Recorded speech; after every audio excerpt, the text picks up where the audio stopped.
अयोध्या के विशाल आकाश के नीचे, राजसी महल के भीतर, युवा हंसी की गूंज हवा में भर जाती है, जो खुशी और मासूमियत का संकेत देती है।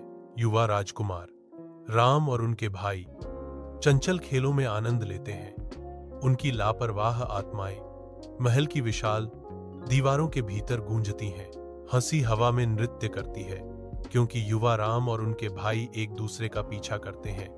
उनके छोटे छोटे कदमों की गूंज अयोध्या पैलेस के विशाल गलियारों में गूंजती है। वास्तुकला की भव्यता के बीच युवा राम और उनके भाइयों की हंसी की खुशी की आवाज गूंजती है, जो युवा उत्साह का एक स्पष्ट चित्र प्रस्तुत करती है। राजा दशरथ के शाही कक्ष में बुलावा गूंजते ही हवा में उत्सुकता भर जाती है। राम आगे बढ़ता है। उसकी विनम्रता और शांत चेहरा फिलियल भक्ति का प्रतीक है। पिता और पुत्र के बीच का बंधन स्पष्ट है, प्रेम और कर्तव्य का एक मौन आदान प्रदान। कमरा अपनी सांस रोक लेता है, उन शब्दों का इंतजार कर रहा है जो भाग्य का आकार देंगे।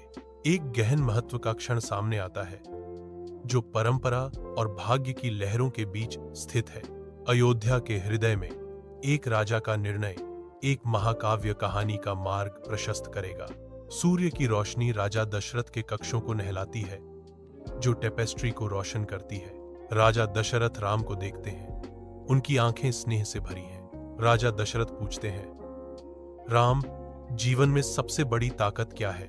राम दृढ़ता से जवाब देते हैं, सबसे बड़ी ताकत हमेशा सत्य और धर्म का पालन करना है। राजा दशरथ ध्यान से सुनते हैं, उनकी अभिव्यक्ति पर अनुमोदन का एक सूक्ष्म संकेत है। राम के बोलने पर राजा दशरथ का कमरा दिव्य प्रकाश से भर जाता है। उनकी उपस्थिति से वायुमंडल ही बदल जाता है। कमरा चमकता है, हर कोना राम से निकलने वाली रोशनी को दर्शाता है। राम का उज्जवल चेहरा सभी को मोहित करता है। उनके शब्द दिव्य शक्ति के साथ गूंजते हैं। प्रकाश तेज होता है, जो कमरे में हर किसी को एक उत्कृष्ट चमक में लपेट लेता है। राम के शासनकाल में अयोध्या समृद्धि और सद्गुण का प्रतीक बन जाती है। अयोध्या के नागरिक फलते फूलते हैं। उनका जीवन राम के धर्मी नेतृत्व का प्रमाण है। मर्यादा पुरुषोत्तम के रूप में जाने जाने वाले राम आचरण और निष्ठा के उच्चतम आदर्शों का प्रतीक है। उनका जीवन एक कालातीत उदाहरण के रूप में कार्य करता है, जो शिष्टाचार और धार्मिकता को बनाए रखने के लिए पीढ़ियों को प्रेरित करता है।